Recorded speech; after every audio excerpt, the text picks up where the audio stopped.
আমাদের ভাগ্যে যেন পবিত্র মাস জুটে যায়।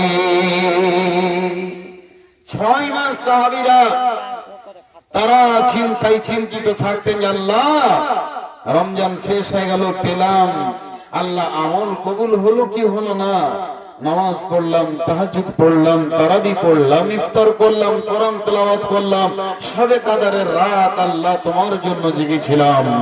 6 মাস তারা চিন্তা করতেন, আবার 6 মাস আছে, এখন থেকেই তারা কি করত, 6 মাস আগে থেকে প্রস্তুতি নিতেন, তৈয়ারি করতেন। আল্লাহ বিশ্বনবীজি জনাবে মুহাম্মদ রাসূলুল্লাহ বলুন সাল্লাল্লাহু আলাইহি ওয়াসাল্লাম, মা আয়েশা বলছেন বিশ্বনবীজি এই মাসে বেশি বেশি করে তিনি রোজা রাখতেন, বেশি বেশি করে তিনি নফলের ইবাদত করতেন, বেশি বেশি করে আল্লাহর জিকির করতেন। হে আমার মা, হে আমার বোনেরা, খেলারা শুনলেন, আল্লাহ তাবারক ওয়া তাআলা এই মাসটা দিয়েছেন শাবানের মাস। এই মাস থেকে আল্লাহকে বলতে হবে, মাবুদ রে, আল্লাহ রাব্বুল আলামিন তুমি আমার নসিবে জুটায়ো, আল্লাহ যেন আমি রমজান মাসটা পুরো করতে পারি। আল্লাহ আমার শরীরে তুমি অসুখ দিও না, আল্লাহ তুমি আমার শরীরে এমন বেমার দিও না যেই বেমারের কারণে আমার রোজাগুলো যেন কাজা না হয়ে যায়। আল্লাহ তাবারক ওয়া তাআলা বলছেন, বান্দারা তোমরা ভালো কাজের জন্য তাড়াতাড়ি করবে, তোমরা ভালো কাজের জন্য আল্লাহর দরবারে কান্নাকাটা করবে। আল্লাহ বলছেন, ওয়াসারিউ ইলা মাগফিরাতিন মির রাব্বিকুম ওয়া জান্নাতিন আরদুহাস সামাওয়াতু ওয়াল আরদ উইদ্দাত লিল মুত্তাকিন। আল্লাহ বলছেন, বান্দারা, এই আমার বান্দারা শোনো, যারা গুনাহ করেছো তোমরা বুকে হাত নিয়ে বসে থাকিও না, আল্লাহর ক্ষমার জন্য তোমরা তাড়াতাড়ি করো, আল্লাহর দিকে তোমরা ধাবিত হও, আল্লাহকে বলো, হে আল্লাহ আমার জীবনের গুনাহ খাতাকে মাফ করে দাও। আচ্ছা বন্ধুগণ, আমরা দুনিয়াকে পাওয়ার জন্য যত চেষ্টা করি, আল্লাহর ক্ষমার জন্য, আমার গুনাহকে মাফ করার জন্য এত চেষ্টা করি, বলুন তো ভাই, করি না? আজকে যখন মানুষ, একটা উদাহরণ নেন, মনে করে নেন আমি একজন মৌলভী সাহেব, একটা মাদ্রাসা করি তো পায়ে হেঁটে হেঁটে যাই, মনে মনে দোয়া করি, আল্লাহ আর কতদিন হেঁটে হেঁটে যাব আমি পড়াতে, আল্লাহ একটা সাইকেলের ব্যবস্থা করে দাও। যখন সাইকেল আল্লাহ ব্যবস্থা করে দিলেন, তখন আমার চিন্তা ভাবনা বাড়লো, আল্লাহ আমি সাইকেল আর চালাতে পারছি না, একটা মোটর সাইকেলের ব্যবস্থা করে দাও। যখন একটা পুরাতন বাইক আপনি কিনলেন, তখন আপনার মনের ভিতরে একটা চিন্তা ভাবনা শুরু হলো, একটা ভালো র্যাঙ্কের যদি একটা গাড়ি হতো, তবে আমি অতি তাড়াতাড়ি গিয়ে মাদ্রাসায় পৌঁছে যেতাম। বন্ধুরে, যখন একটা ভালো মোটর সাইকেল হলো, তখন মানুষের চিন্তা বেড়ে যায়, আল্লাহ কখন একটা 4 চাকা হবে। এটা হচ্ছে মানুষের চরিত্র, মানুষের স্বভাব।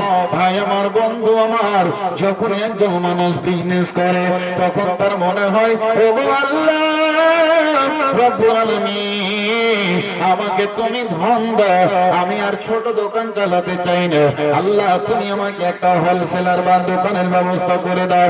এই চিন্তা মানুষের ভিতরে থাকে কি থাকে না? কিন্তু বন্ধু আমার, আল্লাহর জাহান্নাম থেকে বাঁচার জন্য কোনো মানুষ তাড়াতাড়ি করে না। ভাই, নামাজ কেন পড়েন না? বলি সাহেব, আগামী জুমা থেকে ঠিক আসরের সময় থেকে নামাজ ধরে নিব। আমরা বলি কি বলি না ভাই? ভাই রমজানে কেন রোজা রাখো না? বলছে মৌলভী সাহেব, এই মাসটা তো কেটে গেল, বছর তো কেটে গেল, যদি আল্লাহ সুযোগ দেয় তো আগামী বছরে আমি রোজা রাখবো। ও মুসলমান, পৃথিবীর পৃথিবীর কোন মানুষ কি বলতে পেরেছে আল্লাহ আপনাকে কতটুকু সময় দিয়েছে? পৃথিবীর কোন মানুষ বলতে পারবে না। এই জন্য বন্ধুরে, যখনই সময় এসেছে সঙ্গে সঙ্গে ভালো কাজ করলেন। আল্লাহ বলছেন, বান্দা তুমি তোমার রবের ক্ষমার দিকে তাড়াতাড়ি করো। গুনাহ করেছো, বসে থাকিও না, আল্লাহর জন্য তাড়াতাড়ি যাও। আল্লাহ গো, মাবুদ গো, আমার দ্বারাতে ভুলটা হয়ে গেল, আল্লাহ তুমি আমাকে মাফ করে দাও, মাফ করে দাও। আমরা গুনাহ করে বসে থাকি, কোন পথে কোন রাস্তায় আমার গুনাহটা মাফ হবে আমাদের চিন্তা নাই। গুনাহ করতে করতে করতে করতে পাহাড় সাজিয়ে রেখেছি, একদিনও গুনাহের জন্য ভাবলাম না। মা আমার, বোন আমার, বিশ্বনবীর জামানায় একজন মহিলা ব্যভিচারে লিপ্ত হয়েছিল, জিনা করে নিয়েছিল। জিনা করার কারণে ওই মায়ের পেটে, মহিলার পেটে বাচ্চা এসে গিয়েছিল, 4 সন্তান। না বন্ধুরে, হে আমার মা, যখনই বাচ্চাটা চলে আসলো, গর্ভধারিণী হয়ে গেল, ওই মহিলাটি আল্লাহর নবীর দরবারে এসে বলছে, ইয়া রাসূলুল্লাহ তাহিরনি, নবী গো, আমাকে আপনি পবিত্র করে, আমাকে পাক সাফ করে দেন।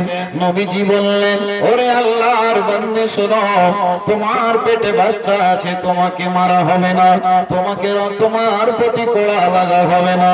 আল্লাহর নবী তাকে বললেন, বাড়ি চলে যাও, যেদিন তোমার পেট থেকে বাচ্চাটা দুনিয়াতে আসবে সেদিন তুমি আমার কাছে আসবে। আল্লাহর কাছে ওই আল্লাহর বান্দাকে ডেকে দোয়া করছে, মাবুদ গো, আমি তো একজন মহিলা, আমি ভুল করে আল্লাহকে পাপ করে নিয়েছি। আল্লাহ রব্বুল আলামিন, যদি এই অবস্থাতে আমার মত হয়ে যায়, যদি আমার মৃত্যু হয়ে যায় গো আল্লাহ, কাল কিয়ামতের মাঠে এই অবস্থাতে পেটে বাচ্চাটা নিয়ে তোমার দরবারে আমি কেমন করে খাড়া হব? ওরে মুসলমান নওজোয়ান, আজকে আমি আপনি কত গুনাহ করে রেখেছি, আল্লাহর দরবারে কোনোদিন ফিরে আসলাম না। ওই আল্লাহর মুমিনা বান্দে আল্লাহর নবীর কাছে এসে বলছেন, ইয়া রাসূলুল্লাহ, আমাকে আপনি পবিত্র করেন, কোড়া মারেন, দররা মেরে পাক করে দেন। বিশ্বনবীজি বললে, তোমার যতদিন সন্তানটা না হবে ততদিন তোমাকে পবিত্র করা হবে না। বাড়ি চলে গেলেন, চিন্তায় ভারাক্রান্ত। আহা হা, হে আমার মা, শুনুন কেমন ছিল তাদের ঈমান।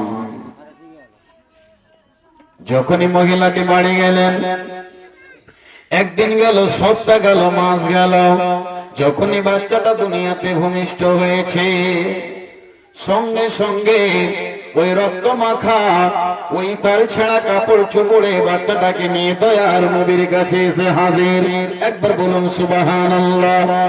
একটি চিন্তা ভাবনা, রব্বুল আলামিন গো, এই অবস্থাতে যদি আমি মরে যাই, আল্লাহ তোমার দরবারে আমি কেমন করে মুখ দেখাবো? যেদিন কাল কিয়ামতের মাঠে নিজের মা থাকবে, বাপ থাকবে, সবাই থাকবে, হাসরের মাঠে সবারই সামনে আল্লাহ আমাকে সবাই তো চিনে নেবে, কেউ তো সেদিন বাড়িতে থাকবে না, অফিস আদালতে থাকবে না। এক কথায় আদম থেকে নিয়ে যত মানুষ এসেছে, মারা গেছে, আসবে, সব আল্লাহর সামনে হাজির হতে হবে। সেদিন মাবুদ গো, আমি কেমন করে তোমার দরবারে মুখ দেখাবো? এই চিন্তা ভাবনা নিয়ে ওই বাচ্চাটাকে, রক্ত মাখা শরীরে যখন একটা বাচ্চা হয়, মা বোনেরা জানে কত যে রক্ত প্রবাহিত হয়, মা অজ্ঞান হয়ে যায়। বিশ্ব নবীর সাহাবিয়া ওই মহিলাটি যেন আল্লাহর নবীর দরবারে এসে বলছে, আল্লাহর নবী বললেন, ওরে আল্লাহর বান্দী শোনে না, তোমাকে এই অবস্থাতে পবিত্র করা যাবে না, যতদিন তোমার বাচ্চা তোমার দুধ পান করবে। যেদিন তোমার বাচ্চা খাবার খেতে শুরু করবে, সেদিন তুমি আমার দরবারে আসবে। আরো যেন টেনশন বেড়ে গেল, আরো যেন চিন্তা ভারাক্রান্ত হয়ে গেল। এই আমার মা, এই আমার বোনেরা, এবার ওই বাচ্চাটাকে নিয়ে আবার বাড়ি চলে গেল। আল্লাহ রাব্বুল আলামিন বলছে যে একজন বাচ্চা মায়ের 2 বছর দুধ পান করবে, যখনই বাচ্চাটা খেতে শুরু করেছে, হাতে একখানা রুটি টুকরো নিয়ে আবার দয়ার নবীর সামনে এসে হাজির হয়ে গেছেন। ইয়া রাসূলুল্লাহ, ওগো দয়ার নবীজি, আপনি আমাকে পবিত্র করলেন, আমাকে পাক সাফ করেন। বিশ্ব নবীজি জনাবে মুহাম্মদ রাসূলুল্লাহ সাল্লাল্লাহু আলাইহি ওয়াসাল্লাম বললেন, এই বাচ্চাটার কে দেখভাল করবে, বাচ্চাটার কে দায়িত্ব নেবে? আল্লাহর নবীর সাহাবী দাঁড়িয়ে গেলেন, নবী গো, এই বাচ্চাটাকে আমাকে দিয়ে দেন, মাসুম বাচ্চা, এর তো কোনো অপরাধ নাই, কোনো ভুল করেনি। আল্লাহর নবী একটা বনুকসা আমাকে বাচ্চাটাকে দিয়ে দিলেন কেফালাতের জন্য, দেখভালের জন্য। তারপরে নবীজি বললেন, ও আমার সাহাবারা, এই মহিলাটাকে তোমরা নিয়ে যাও ফাঁকা একটা জায়গাতে, আর বুক পর্যন্ত একটা খাল গর্ত খনন করো, আর বুক পর্যন্ত পুঁতে দিয়ে তাকে পাথর মেরে মেরে তাকে রজম করে দাও। শান্তি চাইনি, তারা দুনিয়াতে গুনাহ করে বসে থাকেনি, তারা পবিত্র হওয়ার জন্য তারা চিন্তায় চিন্তিত। ওরে আমার মা, শুনলে আজকে আপনি কত গুনাহ করেছেন। এই আমার ভাইরা, পুরুষেরা কত আমরা গুনাহ করি। গুনাহ করে যাওয়ার পর আল্লাহর দরবারে আমরা যাই না। এই জন্য আমার আল্লাহ বলেছেন, ইয়া ইবাদিয়াল্লাযীনা আসরাফু আলা আনফুসিহিম লা তাকনাতু মির রাহমাতিল্লাহ। আল্লাহ বলেছেন, বান্দারে শুনিলা, যতই তুমি গুনাহ করেছো, আল্লাহ বলছেন বান্দা শোনো রে, তোমার গুনাহ হলো কেমন কেমন কেমন। একটা সমুদ্রে যদি একটা সূচকে তুমি ডুবাও, বা একটা উংলিকে যদি ডুবাও, একটা উংলির মাথাতে 1 ফোঁটা বা 2 ফোঁটা পানি উঠবে, এত পরিমাণ তোমার গুনাহ। আর 7 সমুদ্রের পানির মতো আমার দয়া বান্দারে, তুমি আকাশ জমিনের মাঝখানে গুনাহ করে করে করে করে তুমি ভর্তি করে দিয়েছো। যখনই একবার রব্বানা বলে ডাকবে, আমি আল্লাহ তোমার জীবনের সমস্ত গুনাহকে আমি রব ক্ষমা করে দেব। সকলে পড়ি একবার আলহামদুলিল্লাহ। আল্লাহ গো, তোমায় মোরা ডাকতে জানি না, ডাকার মতো ডাকলে আল্লাহ তুমি কেমনে শোনো না, ডাকতে জানি না। দেখেছেন ইব্রাহিম নবী নমরুদের আগুনে ফেলি, আগুন হইল ফুল বাগিচা, পশম জ্বলে না। আল্লাহ গো, তোমায় মোরা ডাকতে জানি না। দেখেছেন ইউনূস নবী মাছের পেটে রইলেন পড়ি গো, আল্লাহর নামে রইলেন পড়ি, হজম হইল না। আল্লাহ গো, তোমায় মোরা ডাকতে জানি না, ডাকার মতো ডাকলে আল্লাহ তুমি কেমনে শোনো না, ডাকতে জানি না।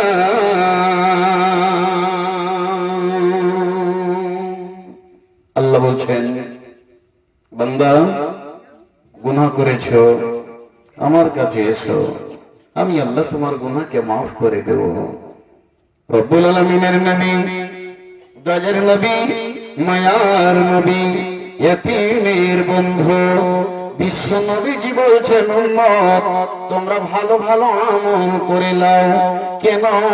নবীজি বলছেন, বাদিরু বিল আমালি ফিতানান, তোমরা ফিতনা যাওয়ার আগে ভালো ভালো কাজ করে নাও। আল্লাহর নবী বলছেন এমন একটা জামানা আসবে যে মানুষ তারা গুনাহ করবে, ফিতনা চারিদিক থেকে ঘিরে ফেলবে, ওই লোকটা ভালো কাজ করতে পারবে না। কেন বলবো আমার, আজকে আপনি সচক্ষে দেখে দুনিয়াতে মোবাইল একটা বড় ফিতনা, কি ফিতনা নয়? মোবাইলে মানুষের ঈমানকে লুটে নিল, মোবাইলে মানুষকে আত্মীয় সম্পর্ক দূরে করে দিল, এই মোবাইলে মানুষকে নামাজ থেকে দূরে করে দিল, এই মোবাইলে মানুষকে দুনিয়ার মহব্বতে ফেলে দিল। বন্ধুরে, এই জন্য নবীজি বলছেন বাদির বিল আমালে, ভালো কাজ তোমরা তাড়াতাড়ি করো। এই জন্য নবীজি বলছেন চারিদিক থেকে ফিতনা আসবে, আর ফিতনায় পড়ে তোমরা ভালো কাজ করতে পারবে না। মা বোন, এই জন্য ভালো কাজ আমাকে আপনাকে তাড়াতাড়ি করে নিতে হবে। ভালো কাজে আমাকে আপনাকে দেরি করা চলবে না। যত তাড়াতাড়ি পারেন আল্লাহর কাছে ফিরে আসেন। মা আমার বোনেরা, হে আমার বন্ধুরা, হে আমার নওজোয়ান দিনের ভাইরা, শুনলেন আল্লাহ তাবারক ওয়া তাআলা বলছেন, বান্দা শোনো রে, যেমন একটা নামাজের সময় থেকে অন্য নামাজের মাঝখানে গুনাহ করেছো মাফ করে দেওয়া হয়, একটা জুমা থেকে আরেক জুমার মাঝখানে যত তোমরা গুনাহ করো, আল্লাহর দরবারে জুমার দিন নামাজে এসে আল্লাহর কাছে হাত তুলে দোয়া করবে, আল্লাহ তোমার সপ্তাহের ভিতরে যে গুনাহ করেছো আল্লাহ মাফ করে দেবে। হে আমার মা বোনেরা, ঠিক তেমনই আল্লাহ বলছেন এই রমজান মাস এই যে আমাদের সামনে আসছে, বিশ্ব নবীজি বললেন 11 মাসের ভিতরে যত তোমরা গুনাহ করেছো, রমজান মাসের বরকতে আল্লাহ তোমাদের 11 মাসের গুনাহকে আল্লাহ তাবারক ওয়া তাআলা মাফ করে দেবেন। আল্লাহ বলছেন ইয়া আইয়ুহাল্লাযীনা আমানু, হে মুমিনগণ, কুতিবা আলাইকুমুস সিয়াম কামা কুতিবা আলাল্লাযীনা মিন ক্বাবলিকুম লাআল্লাকুম তাত্তাকুন। আমি আল্লাহ কেন রমজানের বিধান দিলাম? কেন রমজানের বিধান দিলাম? আল্লাহ বলছেন বান্দারে, তোমরা যেন মুত্তাকিন হয়ে যেতে পারো, তোমরা যেন আল্লাহর পিয়ারা বান্দা হয়ে যেতে পারো। এই জন্য রব্বুল আলামিন আমি তোমাদের প্রতি দয়া করেছি, যে বান্দা আমার ভুল করে দিয়েছে ওই ভুলগুলোকে মাফ করে দেওয়ার জন্য আমি আল্লাহ রমজানের ইবাদতটাকে দিলাম। আপনি বলবেন মাওলানা, শুধু কি রমজানের বিধান আমাদের উপর আল্লাহ দিয়েছেন রে? না না না, আল্লাহ বলছেন কামা কুতিবা আলাল্লাযীনা মিন ক্বাবলিকুম, তোমাদের পূর্বপুরুষদের উপরে রোজার বিধান ছিল। আল্লাহ বলছেন